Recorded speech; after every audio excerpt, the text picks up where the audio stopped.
Welcome to the Big E.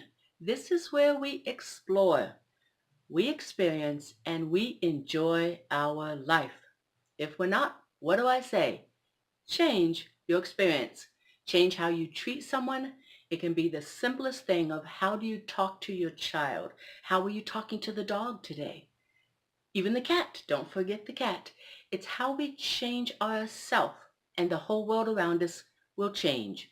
Today I am talking about depression. One of my subscribers asked me to do this show, so I will share my understanding of what depression has been in my life.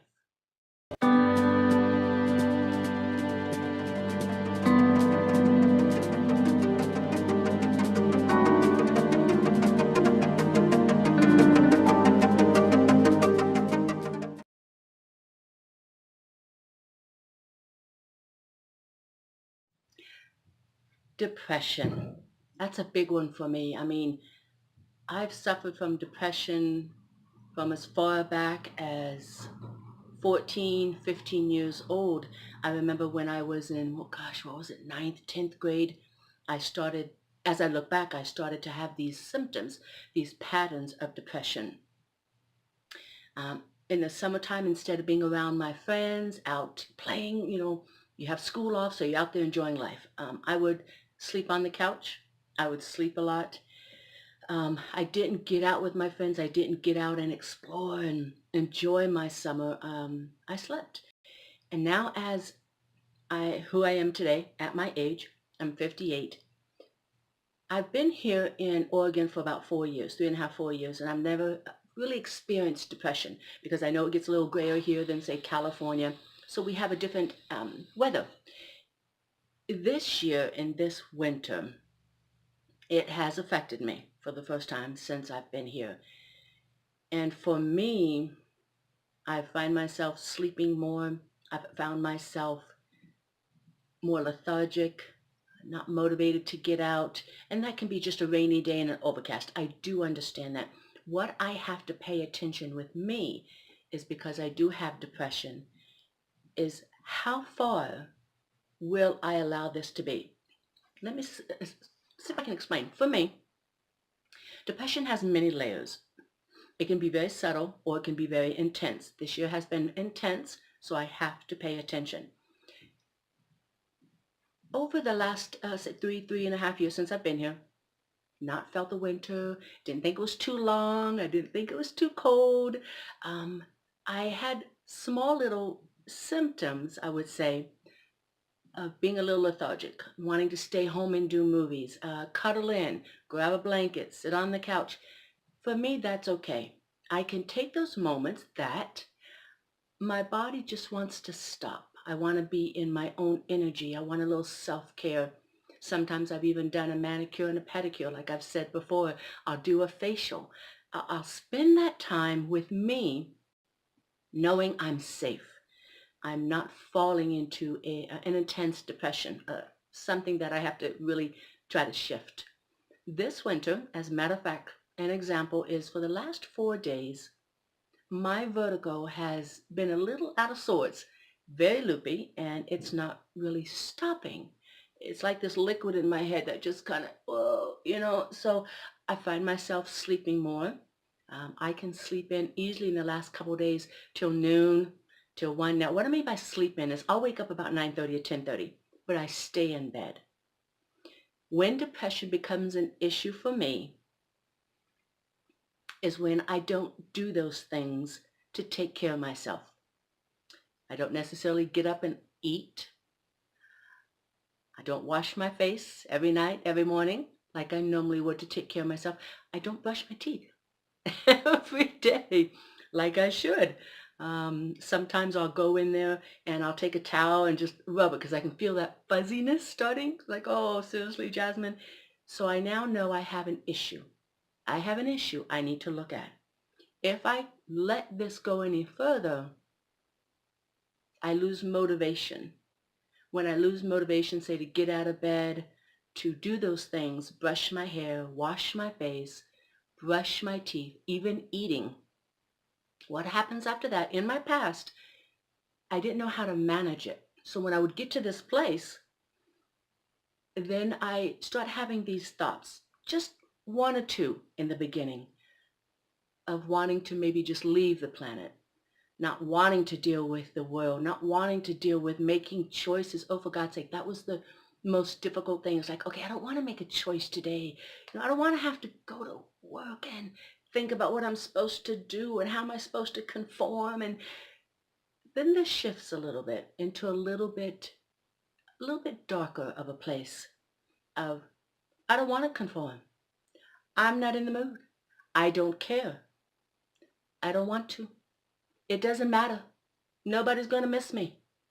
Now I've gotten into a place that it's more difficult to come out of, because as these words come out of me, I've created a little bit lower of an energy. I've created a little darker of a place. I think I'm keeping myself safe. I think I'm trying to protect myself and stay out of the world, stay out of the place that makes me uncomfortable, when in all reality, I'm actually getting a little darker and a little more lost. Those are the places I have to really watch. I really have to manage them. There have been times in my life, let's see, about 12 years ago, and then probably 18 to 20 years ago, these two times in my life, I had gotten suicidal, and I went to a doctor. And this is so funny. I knew I needed help because I was thinking of thoughts of how to kill myself. I had actually rented a cabin in Idlewild, California, this one time, before I actually committed suicide and died. These were a couple of attempts that I had made. So I rented this cabin. I took a set of knives with me. I kind of looked and Googled, I believe, trying to, what's the easiest and the safest. It's not like in the movies, slicing. You want to slice along the vein. Different thing. And I did. I educated myself. I called my sister. We did a last will and testament. I told her where I would be.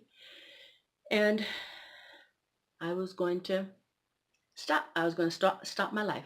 I was consciously going to take my life. When I got there, there was a hammock, and I had brought a book, thinking I would read and try to get quiet and meditate and get myself into that place of that action of taking my life. But when I was in that hammock, the trees started to move. The wind had started a conversation with them. And the wind started to pick up. I considered it, the wind was laughing. So the trees were responding to the joke. So I started to write a poem about this interaction, where this voice came to me and it asked, behind the leaves and behind the wind, who started this conversation? That took me back to what I called God then, or source. So of course, I didn't go through with it. I had that magical moment. But in that depression, it led me to making plans to end my life. This is a hard place to manage. So when I got back from Idlewild, California, and went back to the area where I worked, I sought out my doctor and I asked for antidepressants. First of all, no offense to him. He was a man. He kept saying it was in my head and all that. And I remember I looked at him. I couldn't get his attention. I knew what I needed. So he's talking to me and goes, so what are you going to do now? Because he thought he had convinced me it was all in my head. What are you going to do now? You're going to go home? I said, I'm going to go home and I'm going to kill myself. And I stopped and I looked at him. I stared at him. What are you going to do with that? I'm thinking. Finally, he goes, oh, okay, well, let's get you on some antidepressants. I went, oh my God, thank you. You heard me. I knew what I needed. Because when you get to a place to where the level of the water is right here and you're drowning, pay attention. Get some help. Reach out. Grab onto anything that will get your attention, that someone is hearing you and seeing you. Get their attention. When I took the antidepressants, in the beginning, the water came right here. Right here, right here where I could breathe, my nose, not my mouth, but I could breathe through my nose. But I knew, okay, now I'm at a place I can begin to manage. I can see. I'm not drowning, but I can start to see. So with those antidepressants, the first time, I believe I was on them for about 8 months, maybe 10 months. The second time I was on them about 12 years ago, I had started getting angry. I became very loud. The relationship I was in knew my history, and said, why don't you go to the doctor and get some antidepressants? Something's getting out of hand here. You're getting angry. So I did. I got into antidepressants for about 6 months. These are tools that can help us to manage ourselves so that we can start to see what and where we are. What can we change? What can I do? It gives us energy also to do those little things, to care for ourselves. That's a very deep and a very intense depression. Now, like I said, the last 3 or 4 days, I woke up this morning at 10:30. I didn't want to get out of bed. I would roll over, find a cool place with the sheets and go, oh, this feels so good. I'm going to stay here. So I did that till like 12:30. No, oh my God, it's embarrassing. Till 1:30. I did that until 1:30. When I finally got up, my vertigo was crazy dizzy. And I'm thinking, okay, what did I just do? I said, you know what? I'm going to chalk it up to I just needed it. I'm okay. And then I watch. And if I'm truly okay with just stopping and being by myself in bed, then I go, okay, I'm not thinking suicidal thoughts. I'm not thinking about ending my life. I just wanted a morning. So for me, I wanted to kind of outline different layers of depression, different places to be what I call depression, which brings my attention to things. I can be a little lethargic, like I said, sitting on the couch, not being motivated, not wanting to do anything, that whole energy of, what's going on? What's life all about? So in those moments, I do something that makes me feel good, as I mentioned a facial. I do my toes, I do my nails. Sometimes I listen to an audiobook that I really love, something to kind of not change where I'm at. I don't need to get out or try to deny where I'm at. I don't need to run and go into the sun or anything like that. I just need a little sense that it's okay. It's okay.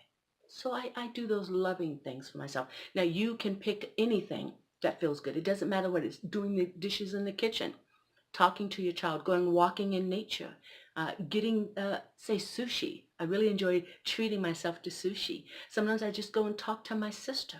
So you reach out and do something that just holds you in that place, but you don't go any lower. And that's okay. But watch the time that this lasts. If it's just in that afternoon or in that morning or that evening, all right, the next morning, maybe you're in that energy again. But plan something. Take yourself somewhere. Go buy a nice shirt. Go do your nails. Do something outside of your home and see if you have the energy for that. That's the second step.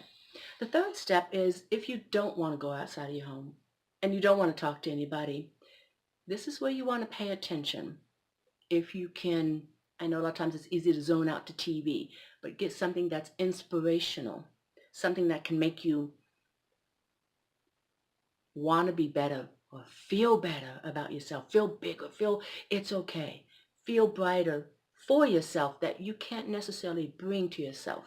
Is watching something, listening to something. If that doesn't resonate and you're really in this place of depression, of darkness, that's going to be a tough one because what we've done is we've gotten into a place where sometimes it's hard to climb out of. If you can, again, reach out. Anyone who will give you the attention you need. I don't care if it's yelling, screaming. I don't care if it's bitching and moaning. Talking about the shit. I don't care. I don't want to. I want to kill myself. There were times when I wanted to kill myself, like I said, when I rented that cabin in Idlewild, California. Before I went, I talked to my sister. I told her what I was going to do. I told her my plans. Showed her my knives. I think I showed her my knives. I was very clear and very detailed. She supported me. She didn't try to change me. She didn't try to change my mind. She didn't try to take them away from me, take the knives away. She just listened. Now, this is a very powerful place. So if someone's trying to deter you, I know relatives and loved ones, God bless them. I know they get scared. But if they can just listen and then allow us. You're not going to change my mind because either you're going to listen to me or when I get you to shut up and I leave, I'll do it anyway. If you're serious about suicide, you will make it happen. Loved ones, relatives, families, if you're watching this, if someone wants to commit suicide, they will do it with your support or they will do it alone. It is not your fault that they've done this. This is their choice. But if you can stop reacting, stop trying to change them or take this away, thinking you're going to take it away from them, make it all better. And if you can just listen to their soul, listen to their pain, listen to the crying that their soul needs to do. This is the power that you can give them. It's hard as hell because you're listening to a loved one who wants to kill themselves. They want to die. But if you can just do that, don't try to take their power away by changing it, telling them they're wrong, they shouldn't do it. Oh, don't leave. You've got family. You've got kids. Excuse me. I'm here to tell you, and I'm sorry to say if this hurts you, bite me. When I chose to leave, there is nobody in the world, my sister's love, my son's love, my children's love, nobody's love was going to stop me from doing what I needed to do. But when my sister stopped and she listened to me and she supported me and she asked questions like, why the knives? Okay, why that way? Let's do a last will and testament. She supported me exactly where I was at in the dark. That was my power. I still was going to do it, but I had opened and allowed a tiny little window, again, of that light of spirit. So when I went to that cabin in Idlewild, I took my knives. I planned the moment, but that tiny little window was open. So when I sat in that hammock, something changed. Something shifted.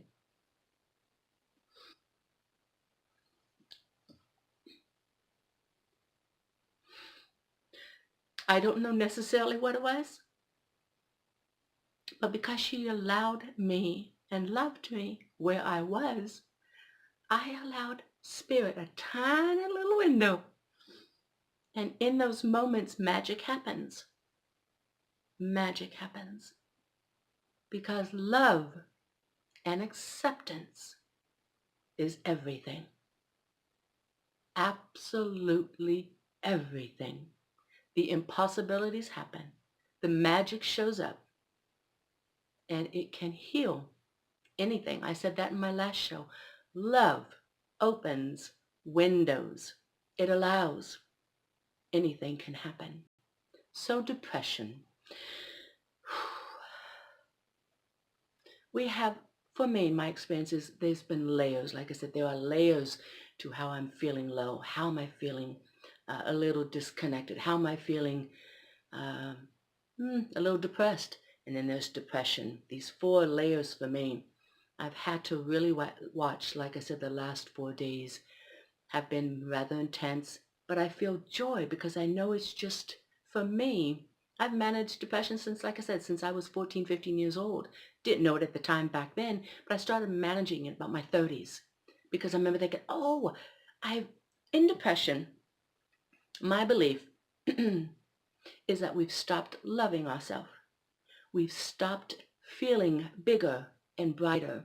Depression can come, in my experience, from someone telling me I'm not good enough, I'm not pretty enough, and I won't make it. I won't be successful. I can't make anything in my life that I choose to do. You're not good enough. This was my environment as a child. So my depression, I believe, was created with those things that were said to me. So when I went to school, I got grades that I barely skimmed by the skin of my teeth. I just swept on by right under that radar of the F's. I got C's and D's, and so I just got by the skin of my teeth. But depression is created, I think, from our environment. Those things that are told to us that we're not good enough. If you've had abuse or if you've had trauma in your life, that also can create depression. When we're not reinforced or uplifted, reminded that we're loved, or we have those people around us that love us, can support us, or that say they love us intensely. They're endearing to us, but they don't accept us. Those of us who are different. And sometimes we talk about the dark. Sometimes we talk about and want to share about what is it like to die? What would that be like? Or what happens if I'm not always happy? What is it like that I don't have to pretend that I'm happy and that I'm okay? Those are things that we want to talk about and explore. If they're not accepted by our family members or our friends, it can cause a depression because in our biology, it's saying, oh, you're not supposed to be like that. That's not good. And so then what is that showing us? We're less than again. We're not accepted. We're different. We're weird. And in all of those things, it tells us that, okay, somehow I must be wrong because I'm not right, like they say I'm supposed to be. And this gets so confusing. But without that reinforcement of anything we want to talk about, say your child wants to talk to you about being gay. What if they want to talk to you about being pansexual, transgender, whatever it be? Oh my God, why can't you listen? Do not create a place of darkness for them because they are not being heard, and you cannot reinforce to them that they have a right to their voice. This is another aspect that can create depression, that darkness that sometimes is so very hard to get out of. So those of you that have loved ones, that have these people that want to be a little different, we're a little weird, that's our magic. We want to talk about things that make you uncomfortable. Please listen. Do not talk. Do not take it away from us. Do not try to change it. Do not try to tell us we can't. It's not right. You shouldn't be that way. Do not tell us that, please. Do not take away who we are. Do not take away our pain. Do not take away that place that we need to talk about. It's very hard to do, I know. But please, as much as you can, bite your tongue. Bite it. Don't respond. Don't talk. Don't interject. Don't give your opinion. Don't try to say it shouldn't be. Sit on your hands. Do whatever you got to do. But share our place with us. Allow us. In that way, depression it doesn't get created. We don't get into this place of isolation. Oh my God, they're not listening. I'm isolating. Oh my God, no one understands me. Okay, I'm getting smaller. And in that place is a very hard, very difficult place. It's a dangerous place if you allow a loved one to stay there, to be there without listening to them. And in some responsibilities, I hate to say it, you have allowed a darkness, a suicide, a place where if you would listen and hear us, sometimes you don't know what to say. Don't say anything. There's nothing to say. Just listen to us. Hear us. So depression, what an interesting little word. What an interesting dynamic. So for the last 4 days, have I been in a depression? All right, 1 to 4. I just named the 1 to 4 layers I believe depression have. I'm in a 2 and a 3. I have to be real careful. But for me, when I get in that, I decided to enjoy it, knowing it's a good old friend, but it doesn't drive the car. It doesn't turn on the engine. It doesn't even access to the radio. I'm driving. I see it. It come along for the ride. It's been an old friend, but it does not manage or maneuver my life. So with the weather maybe, as gray it's been here, as much rain and snow as we've gotten, and it's, oh good Lord, it's the middle of March, and it's still here. So can I blame it on that? I don't know, maybe. I'm taking extra D. For those of you that could use some assistance, you can start with 5,000 units of vitamin D every day, every other day, so it can help manage you. If you need to get on some antidepressants so that you don't drown, look for help. Whatever it may be. I've just shared the tools that I've gone through. There are so many more, so many things to reach out and get some assistance. Can help you so you don't drown, so you don't lose this aspect of living the life that you've chosen. Some will commit suicide, some will make it, and they will cross over. They will leave us. For those I send you love. I send you blessings. It's nobody's fault. It's a choice sometimes we make. We can't get it. We can't do it. I get lost. I've gotten lost. So sometimes in its own way, the universe or God shows us mercy and we move on to the next adventure and we learn it again. We start where we left off. We will go into that journey, into that next life, tackling and experiencing suicide again or depression. It's all right for that process. It's all right as a human being, as a spiritual energetic, to experience whatever we choose. But those are the layers. And for me, as you can see on for the show, it saved me. I had to brush my teeth. I had to wash my face. I had to fix my hair and put my makeup on. So in a sense, the show keeps me managing my life, even in the energy that I'm at, with the crazy vertigo, the dark clouds, the long winters. So in a sense, I've created that world. Find something that makes you feel good. Go to an outreach program, mentor children, mentor those younger than you. Something outside of yourself. Touch base with something bigger than you. Have a purpose. Have a reason to exist if you can. And also you can reach out to me. Share anything. I will keep it private. It's between you and me. If I can help, if you have questions, please reach out. I will always answer. I will always respond. And I appreciate your suggestions. Any show, that topic that you would like to know about, or if I can share my experience, I would love to. Let me know. But you have to reach out. You have to connect. And I hope that has helped. For those of you here today, I am sending you love and blessings, even if you're in a dark place. Know you're there. Look at your choices and choose as you wish. It is your right as a human being. I'm sorry to say to others and loved ones and family members, but it's all right to choose as we wish. But I love you. Always will. I hope to see you soon. And I am sending you love always.